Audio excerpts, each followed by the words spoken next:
Welcome back once again to your number one source for information, education, and inspiration on the most underrated career path in industry and business. Today, you should get a license podcast. My name is Rod Powell, and today I have one half of an incredibly dynamic duo. I would dare say, one of the most powerful forces in this entire industry, but absolutely, unequivocally, my favorite couple in insurance, period. Okay? One half. But we only talking about the one today. And this has been a long time coming right here. Okay? And who we're talking to, we're talking to the queen of the operation.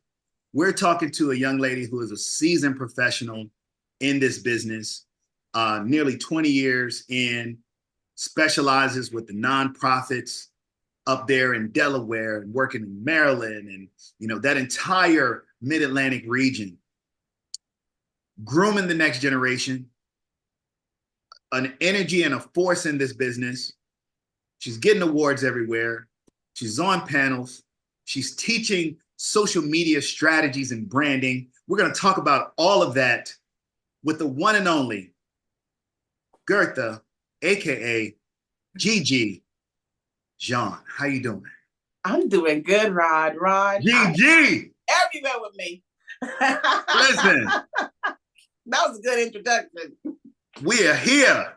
I know we We've are. been waiting on Thank this one. you so much for having me. I was trying to give you like subtle hints.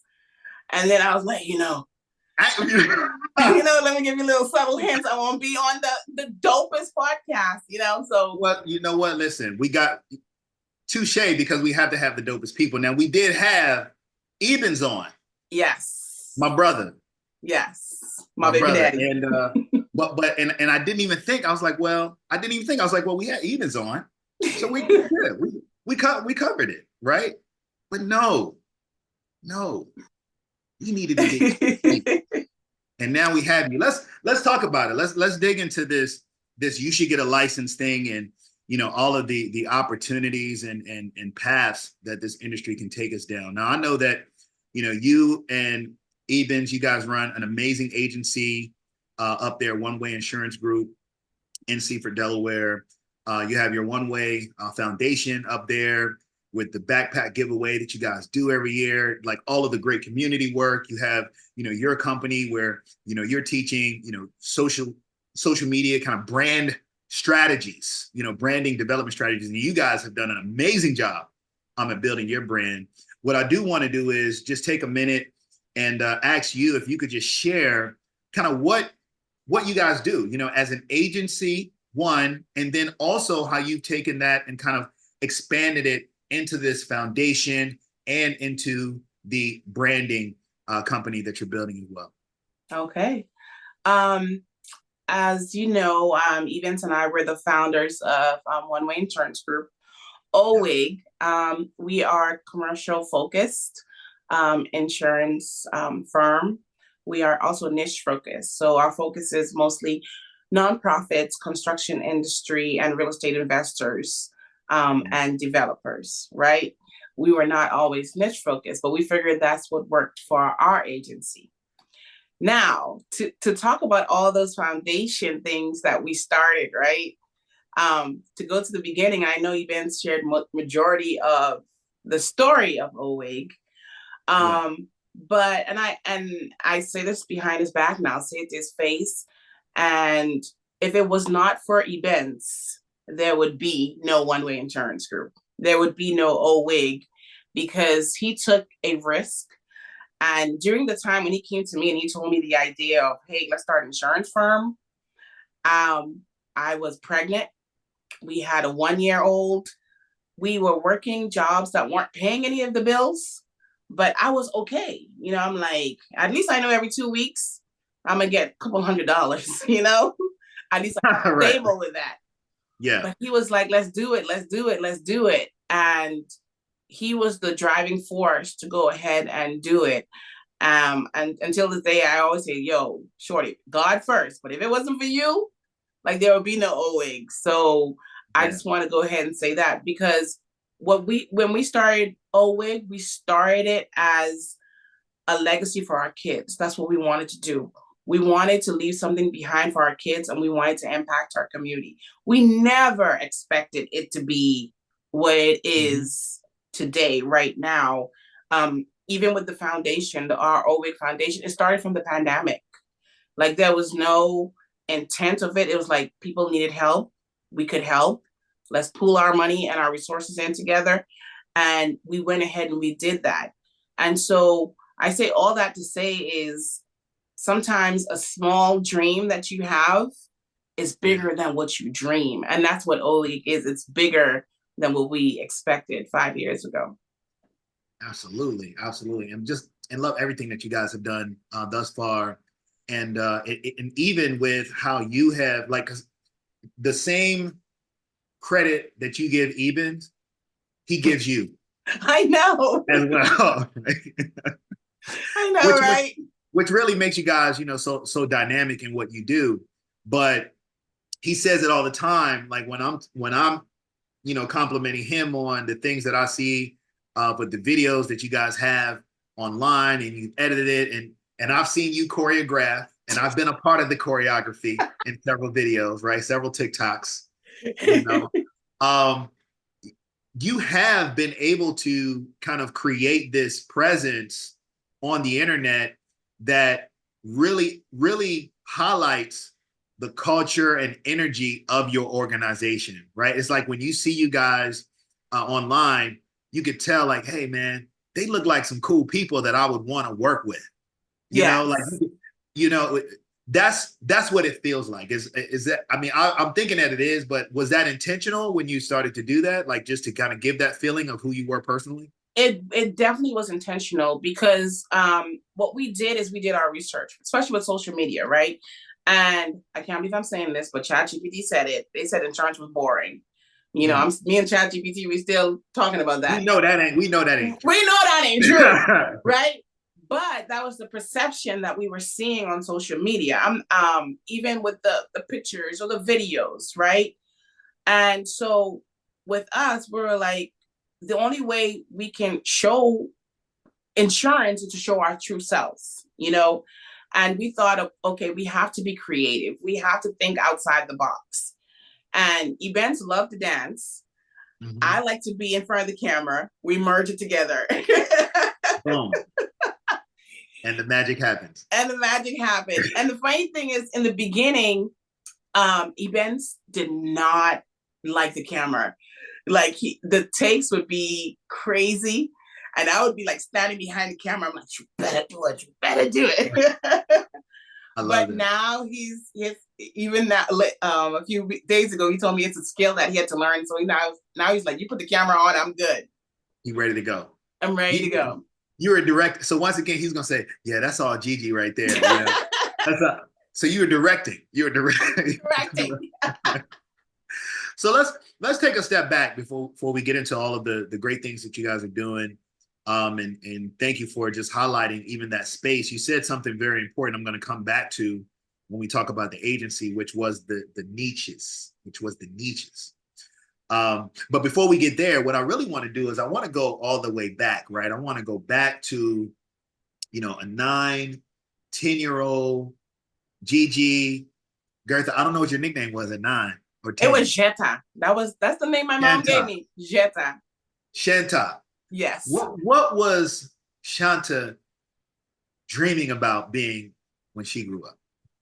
When I grew up, I was a shy kid, right? So let's start from the beginning. I grew up in a Haitian household in the Bahamas. My parents migrated from Haiti in the 70s, and they had my sister, my 2 oldest brothers, and I always tell them, after they had me, they had the perfect child. They were like, we don't need to have any more kids. So they were good, right? They were good. They're like, finally. So we grew up poor, right? But we didn't know we were poor. We didn't have any running water. We didn't have electricity. We didn't have like an inside bathroom. If you had to take a shower, we had to go outside. There was a well. We had to get the water, put it in the bucket, bathe. And this is the lifestyle that we had in the Bahamas, right? Wow. And But what year is this? Just for perspective. yes. This is not This is I 1920s. This is oh no, this was probably like 38 years ago or something like that. yeah. So Yeah. we're Now, talking in the 80s. no, we're not. And let me clarify that this was our household. Yeah. You know, this was not everybody in the Bahamas, because my friends had electricity, they had all that. It was just our household and majority of the Haitian community in the Bahamas. Wow. Yes. Okay. And so, but one thing that my parents always instilled in us is education. They were like, because my mom and dad never went to school. They don't know how to read. They don't know how to write. And so they instilled in us, I need you to graduate high school. And so all of us graduated high school. And in my household, at home, I was like the loud one. But for some strange reason, when I was outside of my comfort zone, I was quiet. In school, I was quiet. Like nobody even knew I existed. I barely had any friends. And the friends that I had, they were really close friends. Mm-hmm. And then when I was in the 7th grade, I met my teacher. I still call her my teacher. And she introduced me to God, right? And with that introduction, I was going to church and I saw a play, and they were doing a play. And I remember thinking that, man, I want to do plays. I want to be on stage. And so I had this passion for Broadway. And so all my life, I told people I was going to be on Broadway. I studied acting and scripts, and because it took me out of my character, and when I was the other person, I was that character. So I enjoyed being another person but not being me, if that makes sense. Yeah, so absolutely. So all I wanted to do is I wanted to be on Broadway, and I wanted to, and I'm telling you, like the shy lady, but as soon as you turned that light on, I was like, oh, I transformed. So you was jazz hands away. I was, that was me. Yeah. And I believe that is one of the reasons too, like why I'm so true to myself, because now I'm not playing a character, you know, I'm playing me. This is Gigi. And it took me a while to do that. But I think all of that was because of my upbringing. We were very sheltered growing in the Bahamas. Like I said, we did not have much, but we had enough. And I'm glad to say that all of my brothers and my sister were graduated, were successful, and all because of our parents. It's wonderful. That's beautiful. Mm-hmm. I know they're extremely proud, you know. Yes. Yes. So, you know, so from Broadway to insurance producer. Yeah. I know, right? And listen, I understand, because I was an R&B singer, you know, from R&B. There you go. So tell me that journey, because, you know, I do understand, you know, you have that outlet. It's you have that creative expression, that modality to express yourself. Yeah. And even a bit of, you know, escape from reality too, right? Yes. When you get into that performance side. So take me through the journey of how you go from that lane in theater over to business and insurance. I mean, take me along. You know, I'm strapping myself in. So what happened was, right. So with Broadway, I never made it to Broadway. Okay. But after I graduated, a few years after I graduated, I had the opportunity I won a scholarship to come to the States, which landed me in Delaware. Okay. And it was a discipleship program where one of the things that attracted me was doing human videos. And human videos is like when you put acting to a song, right? Okay. And I did that for a couple of years. And then when I was about 24, 25, I went back to the Bahamas because my dad was sick and he passed away. So after he passed away, I remembered a promise that I made to him that I would go to college. So after he passed away, to honor him, I decided I wanted to go back to college, went to community college, and then realized that, I got to pay the college tuition. So an opportunity arose at an independent agency that they said that, hey, we were looking for somebody to file paperwork. Can you just go ahead and file paperwork? So I went ahead, start filing, and they had a huge Haitian client bill based. And then they were like, hey, Gertha, can you go ahead and translate? And so from there, I started translating for them. And that's how I understood insurance and was able to translate it. And I think that's why for us, we make insurance easy, because it's one thing to take the jargon and break it down for somebody to understand it.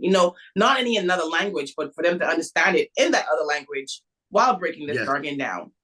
So even all these were skills that I was acquiring but didn't even know. Now to me, I was not, there was no plan of insurance because I just wanted to pay my tuition. But I ended up liking it. And then I got my insurance license. You should get a license, which was one of the best things ever. Yes. And and after getting my license, I moved to another insurance firm, and that's where I realized the importance of it. The other one, it was more transactional, but going to this other firm, it opened my eyes to so many different broad types of insurance, different clienteles. And fun fact, what everybody didn't know, most people don't know, is that I was in the insurance industry before events. I knew that. Yes, thank you. and if you go, hey, when you hear this, if you go and listen to Ethan's interview, you will know that because he talks about it. But let me ask you a question real quick, though, before you continue that story. Yeah. How did you get connected with that original agency? Like, did they find you at the college, or how did you end up getting? We had a mutual friend. A mutual friend. I knew the owner very well. I knew the owner very, very well. Very well. Okay. So you knew someone in the industry who said, hey, listen, you'd be good for this. We got people here. Nobody's speaking Creole. Yes. Or French, because you speak Creole, French, Spanish. How many languages do you speak? You speak like 5 languages. I speak a little Spanish. Okay. I know you got multiple in there. I love it. Okay, so they're like, hey, you can help us with this. You're starting to learn that. Now you make the transition over to this other agency because you got your license, as my man Quincy Branch would say, first you get your license, then you get your education. Yeah. Now you're starting to get the education about the possibilities. Okay. All right. Yes. We can take it back up. Okay. Yes. So during that time, I had my son. Okay. And when I started with this new agency, a few months after starting with this agency, I found that I was pregnant with my daughter. And that's when events, he was like, we should start our own firm. And I'm like, as a supportive wife. And I'm like, yes, that's great. I didn't know he was serious, I was like, that's a great idea.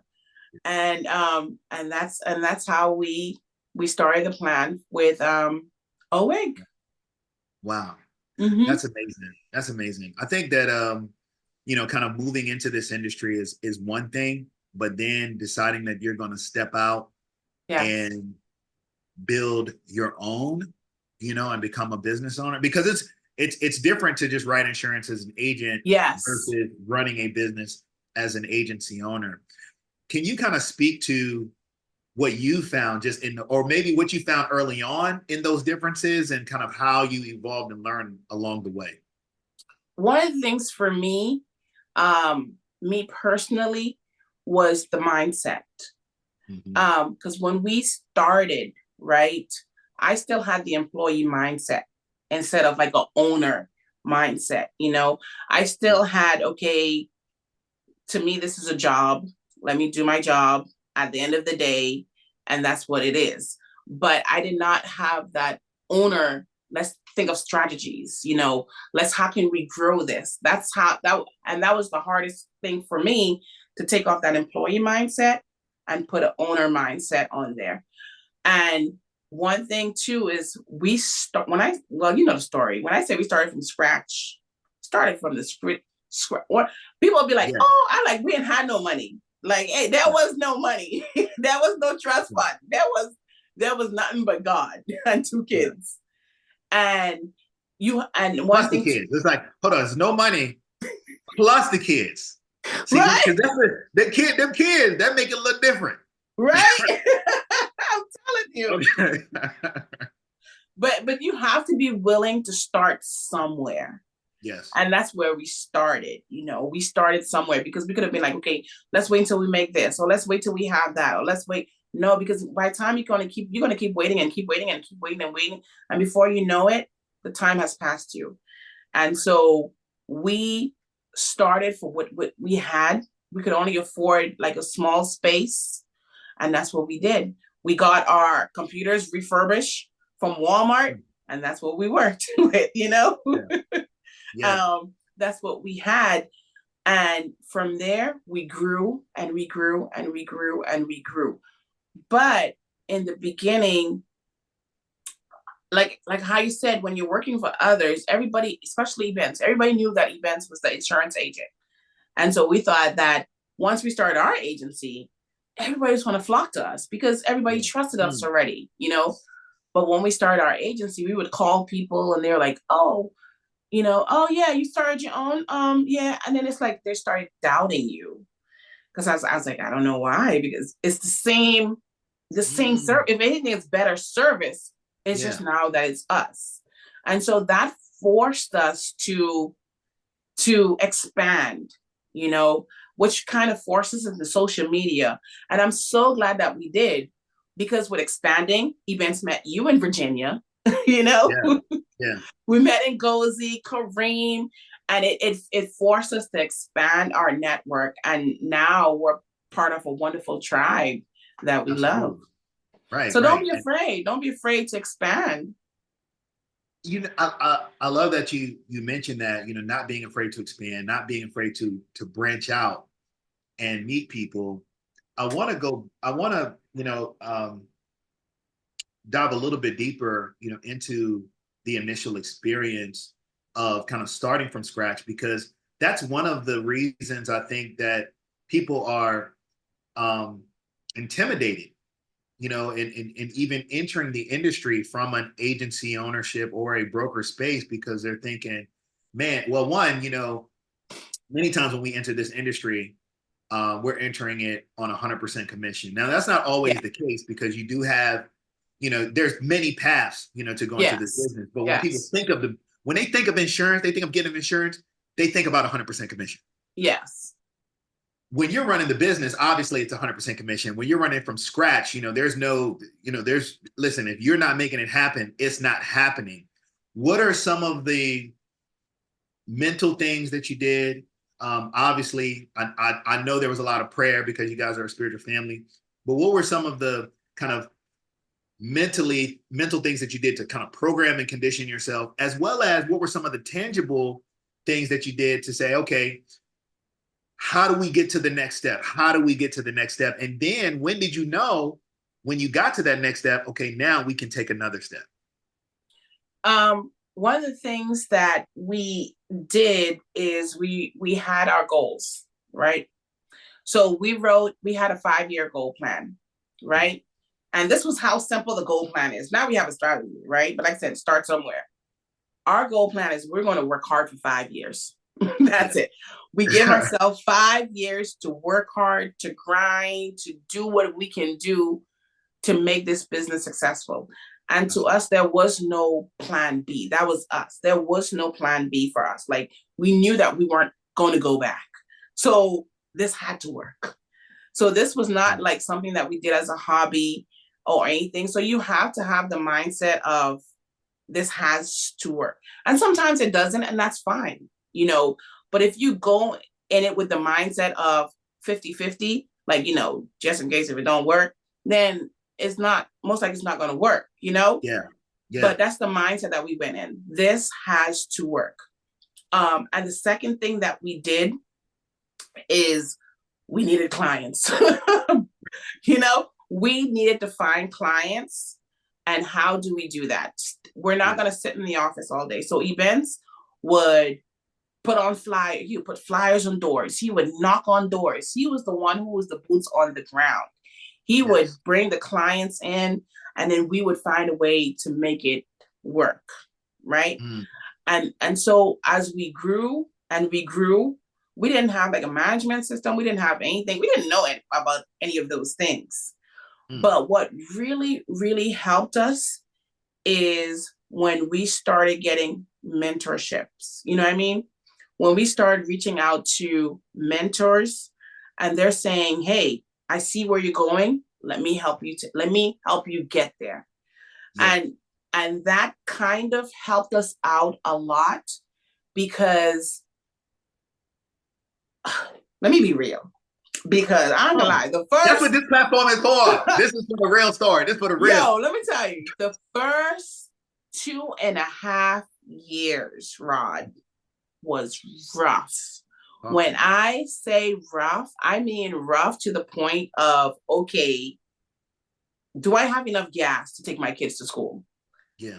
Do I have enough money to buy my kids lunch to go to school? Yes. At the time they were in preschool and daycare, can I afford this? You know? And then you have people looking at you and saying, hey, what's going on? You know, I thought this was supposed to be successful. I thought you're supposed to be making all this money. And then you have people saying all these things to you, but you still have to be focused and be like, you know what? This has to work. This has to work. I have to put the work in. You know, this is something that this is my dream. This is something that I'm going to go after. I have to be able to put the work in. And that's what we did. We put the work in. There were people criticize us. They were like, oh, so many people criticize us for what we were doing. You quit your job. You did this. But for 2.5 years, like we literally lived off ramen noodles, you know? Yeah. Talk about it. Yeah. Talk about it. From ramen noodles to the Mercedes Sprinter van. Come on. Come on. Let's give it up. Because if you know that now, they got a Sprinter van that's custom branded, wrapped outside the office, and they own the building. Let's talk about it. Okay, all right, so I'm sorry, I'm getting hyped. That's what I'm saying, because people look at us now, you know, people look at us now, and I'm like, no. Yes, let's talk about the start. It's about the start, because that's how it was. Just and I'm grateful for those opportunities, because now, you know, when I get that Chick-fil-A, you know, I'll be like, Lord, thank you for the Chick-fil-A, but I remember the ramen noodles, you know? Yes. And so that's the thing too, because it's not easy. It's not easy. And with insurance, everybody says it's a lucrative industry. It is. It is. Trust me, it is. But don't go into thinking that, oh, my first account, or people are going to come to me. No, you have to put that work in, and it's not pretty. But in the end, it's worth it. It definitely is. It's worth it. I remember one of my early mentors in this industry, and I'm so glad that you mentioned mentorship. You hit the nail on the head. Commitment. One, you gotta be committed. You gotta be all in. You have to what they say, burn the boats. Yes. Right. Say we here now. We're here now. This is what we're gonna do. So you gotta be committed to it. Set the goals, and you know, be willing to work. Be willing to get out there and do it. Because I tell you this, when you start to reach out to people to say, hey, come, can you provide some assistance, give me some guidance, they're going to look to see what you're already doing. Exactly. If they don't see that you're applying yourself, they're not going to waste their time. No. Because they know what they had to do to get to the spot. So, and then coming back to that, I'm glad that you mentioned mentorship, because you don't have to, you know, go at it alone. I remember I heard early on, and it was you helped me remember it when you just said that this is a lucrative industry, but it takes time. It's not going to happen overnight. He said, this industry, the people who are most successful are not the people that come out of the gate hitting home runs. Mm. That the people who are the most successful are the people that can simply outlast everybody else. Yes, I love that. I love that. That has stuck with me for 13 years. I love that. You know, yeah. I love that. And that's how it is. You just have to outlast, because as a small agency, as a minority owned agency, that's like the area that I'm in Delaware, that's unheard of, you know? And we were competing with so many of these bigger agencies. And now I'm like, no, we ain't even in the same lane. But I had to have the mindset that, you know what? They are my competitors, but I run the show, you know? You know, like, yeah, you may have the opportunity, but I'm going to work harder than you. I'm going to outlast you. And that's how it is. We live in a society where if you're the minority, you got to work as hard. We all know that, right? I mean, it's not fair, but it is what it is. Yeah. But that's not going to stop my work ethic. You know, that's not going to stop me from doing what I have to do, because Mick always says, let's move from your why. What is your because?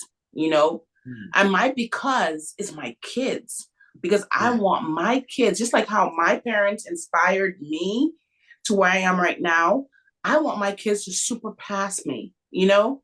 And I'm Events and I, we want to be that example for our kids that, yo, we started from nothing and look where we're at. You can do it too. The only difference is you're not going to start from nothing, you know? That's right. That's right. Shout out to Mick Hunt, man. You know? Shout out. Yes, sir. Premier Agency Development Institute. Y'all need to check that out. Yes. So let me ask you this question here. At what point in that journey, and then I want to switch gears a little bit, because I want to go into, you know, not what you're doing now, because you are running the agency, but where you are expanding into, where you're continuing to evolve your business in and evolve your brand and what you have already proven with One Way.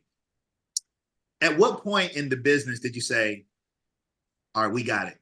It's now clicked. We know we've hit a stride where we know our rhythm, we know what we're doing. I would say maybe 5-6 months ago. Yeah, that's real. 100. Yeah. By the time this come out, that'll be like, you know, maybe 7-8 months ago. Okay.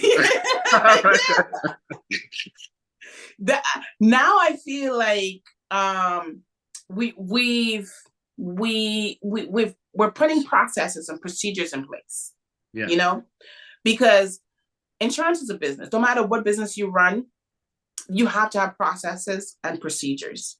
And in the beginning, we were very successful. I mean, the money was coming in, the clients was working, we were doing it, but we had no process, no procedures. And it made it very difficult. It made the task 10 times harder. And implementing those processes and procedures. And that's how we became now niche focused, because we're looking at our books. We're like, hold on, wait, we have an industry we're dominating in, you know? What happens if we focus on those industries? And that's been working for us, just putting those things in place and putting that foundation. Because you can't have a stable house without a foundation, because once you have that foundation, it's easy for you to build. And for us, our foundation was little wobbly, you know? Hey, listen, that's real. That's real talk. That's how it is. It's real talk. And that's a conversation that people don't want to have. Because we're not perfect. You know, people, you can have this image on social media or whatever you are, but at the end of the day is how you build your foundation.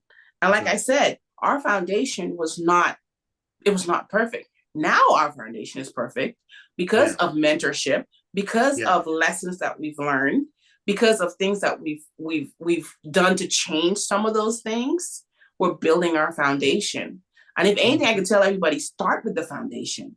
Start with your learn from OWEG mistake and start with your foundation, because you'll be way ahead. But you know what I think the bigger point is that you're making also, Gigi?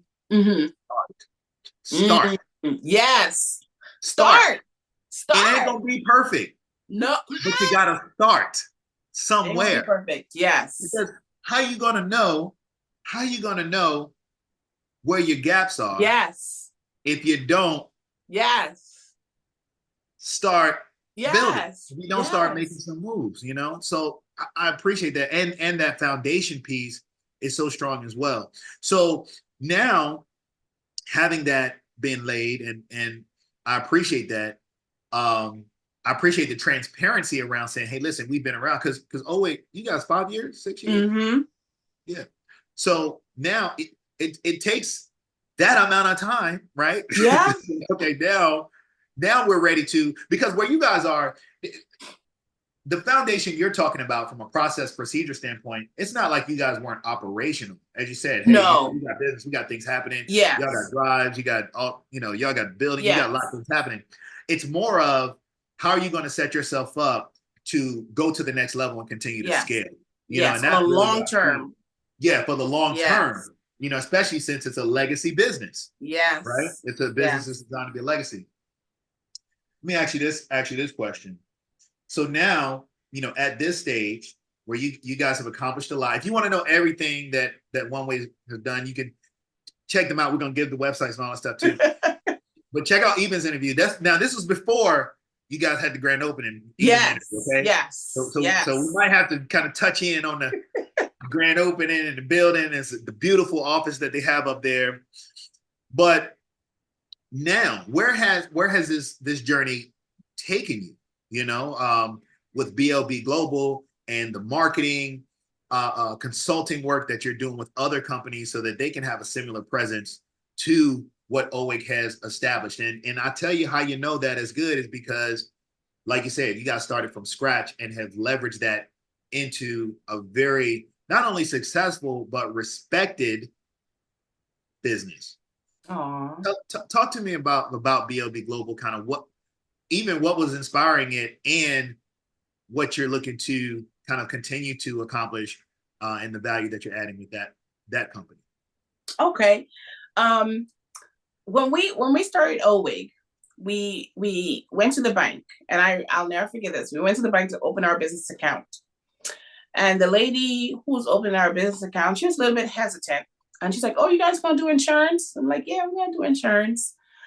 And so she said, "Well, you guys are gonna do good, but it's probably gonna take you guys a while to be recognized because nobody knows your brand." Right. Mm-hmm. And I remember thinking her saying that. I'm like, well, that's not true. Like that was my thought process, that nobody's going to know us because they don't know our brand. And it got me thinking, okay, what is a brand? Because to me, when I think of brand, I think of a logo, the colors, your mission statement, right? And that's how we started with OWIG, just one-way insurance. We had the logo. When we choose our colors, we didn't realize that we choose two different blues. So in the beginning, one was a different blue. I'm that hot mess, but we fixed it. But when it was during the pandemic, right, when everything slowed down, and I thought, and I'm like, what do I want OWIG to represent? I know we sell insurance. I mean, minus the insurance and all that. But I mean, we want to be a community-based company. I want when people to see OWIG and say, "Oh, they've invested in the community." Yeah. And that's given us the opportunity to, with our foundation, to invest in the community. And then it got me thinking too, and I'm like, okay, how can we relay that information to people? Because I may think community-based, but how can I let the people feel that it's community-based? So all these questions I'm asking about OWIG, and then what I realized is that I was giving my brand a personality, right? Mm. And from creating this personality for my brand, the content everything tied in together. So when we create our content, I already knew the personality of the brand. So the content was easy. Like meeting with people was easy. We were easier because we had the brand personality, right? Yeah. And when we did that, there was no intent of like, like we didn't even think that people were noticing. We just I wanted to be a recognizable brand, you know. And through that, like, with social media and everybody start talking about OWIG, and then one thing I like is that when people mention OWIG, they said fun. And that's that was our intention, to be fun. We wanted to make insurance fun, and everybody got that. And so people would reach out to me and they're like, oh my goodness, what did you do? And I'll give them the same formula. Let's create your brand personality. And from there, you can do whatever you want to do with your brand, right? And so let's go back to my mother and which I'm gonna introduce BLB. Okay. My mom is my hero. Like I said, my mom, she speaks a little English, does not know how to read, does not know how to write. And all through my life, Rod, my mom, what she would do is she would buy these discounted items. Or if somebody was going to the States, she would be like, hey, go to Walmart. I'll give you $100. Buy these little small things. And she would go every Sunday. She would wake up. She would leave the house at 7:00. And she would walk around the island. And she'll be back like around 7 or 6 o'clock that evening. And she would sell these things, right? And that's how she made her money. Wow. And that's how sometimes she would put food on our table, That's how where you get it from. Yeah. So yes. Exactly. And so, but one thing about my mom, like she didn't know how to read or write, but she would have a book and she would come home and she would say, Gertha. She would say, the lady with the red door, she owes me $20. The guy with the green hat, he owed me $10, but he paid me $5, but he purchased $10 worth of things. And she would have her itinerary and everybody who owed her. That lady did not miss a beat. And I remember looking at my mom and I'm like, this lady does not know how to read. She does not know how to write, but she knows how to run a business.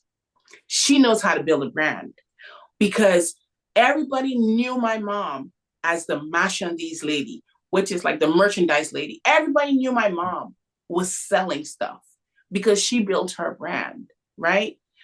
And I remember growing up, I'm like, I want to start a business one day, but I want to honor my mom. Oh Lord, gee, don't cry. I know you got me all watery over here. I don't cry. Right. Keep it together. We're crying together on the podcast. Come on. I'm on to get a license podcast. Okay. All right. So I said, I want to honor my mom. And so since I was 14, I came up with a business name. And I said, no matter what business it is, it's going to be called BLB. My mom's name is Lorena and her last name is Brave. But when you're in the Caribbean culture, you always go by nicknames, right? And so everybody knew my mom as Bibi.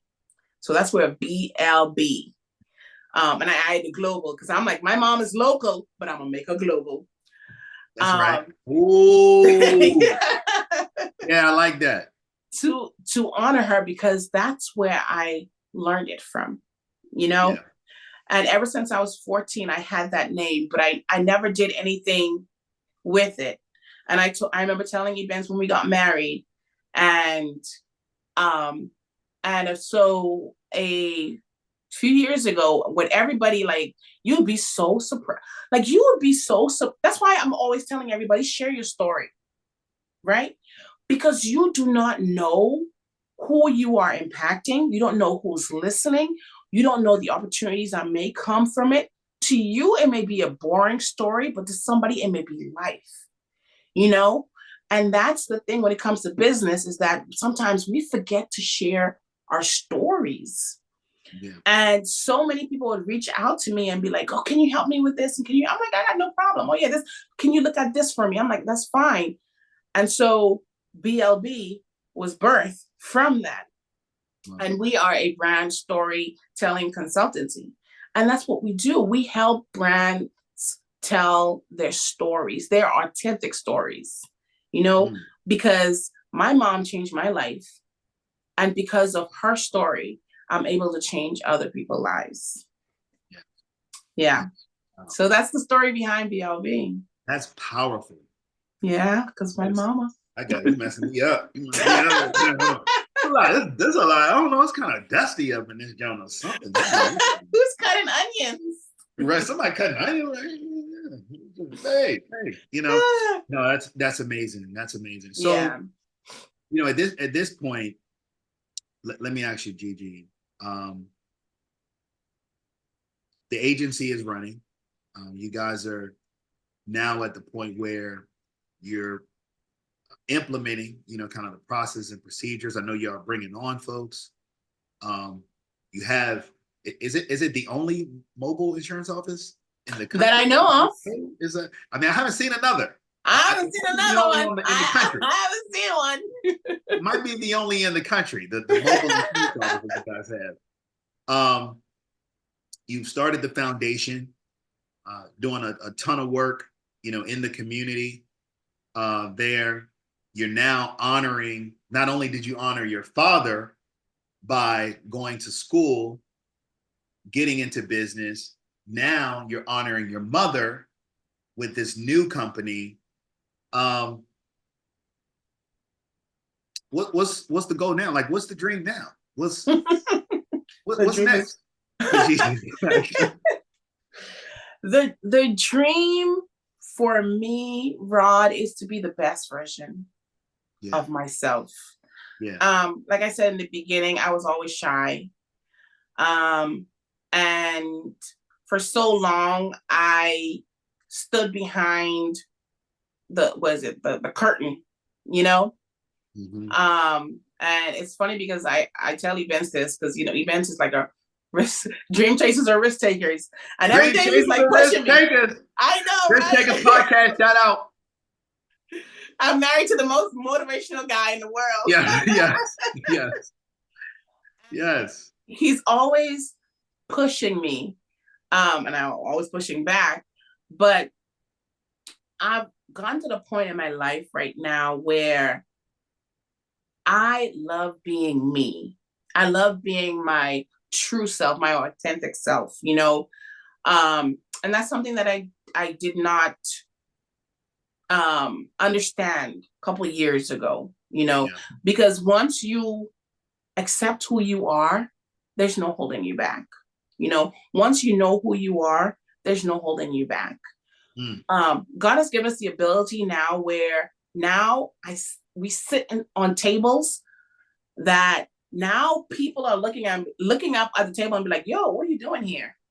And before, honestly, I used to put my head down and be like, I'm just glad to be in the room. That used to be me. Now I put my head up. I belong in this room. That's right. Now you're getting asked to come to the room. Right, right. Would you please come? Can you come to the room? Are you available? And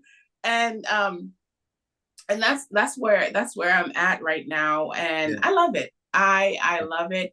And that's where I aspire to help people too with BLBs, because one of our initiatives that we work with industries that people think are boring, but there's a story to tell. And I want to be able to help those businesses tell those stories, because just like with OWIG, what helped us was our story. People could relate with us. We weren't out there saying, get this insurance, general liability. Blah, blah, blah, blah. No, people relate with us. And through that, we were able to use education to educate. That was a form of marketing that we use. We educate everyone, because once you know what you're talking about, people are not going to be like, oh, I wonder what they're doing. No, because people are seeing you out there, but people have to see it. People have to believe it. People have to to understand it.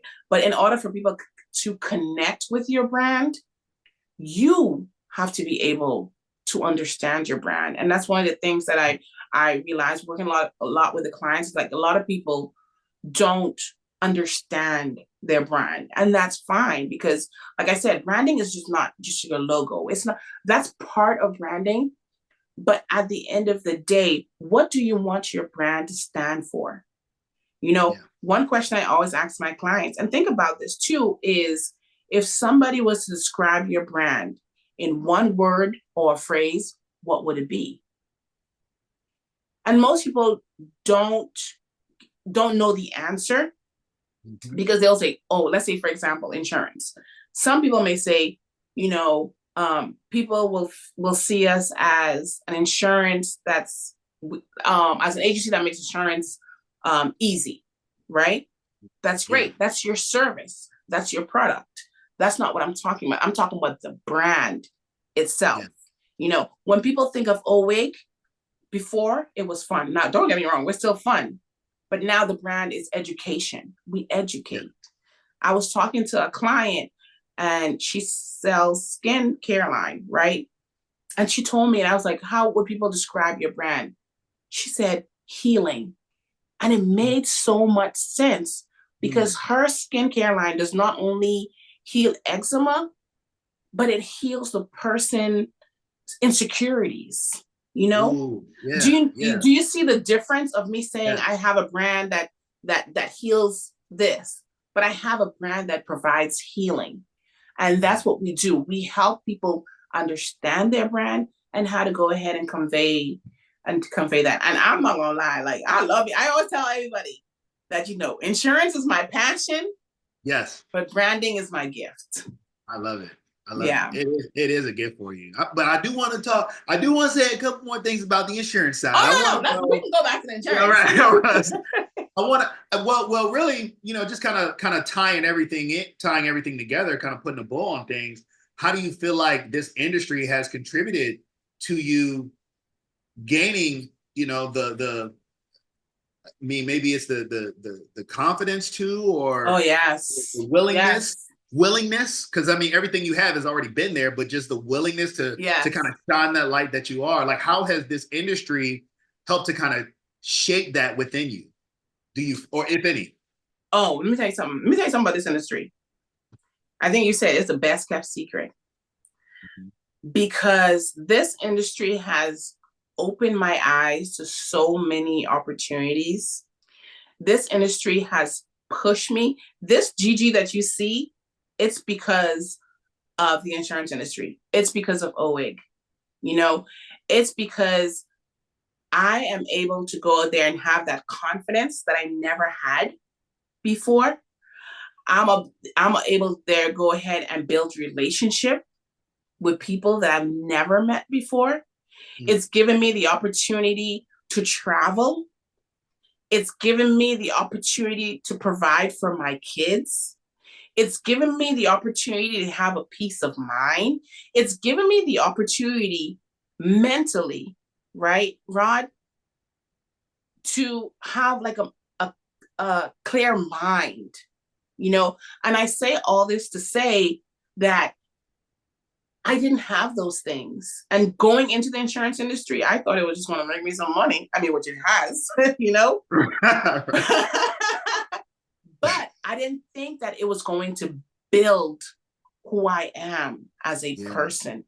And that's why I think the insurance industry is so overlooked. That's why I always love your podcast, because you advocate for this, because this is one of the best kept secret, because there's so many things involved in the insurance industry. There's producers, there's so many things that you want to do.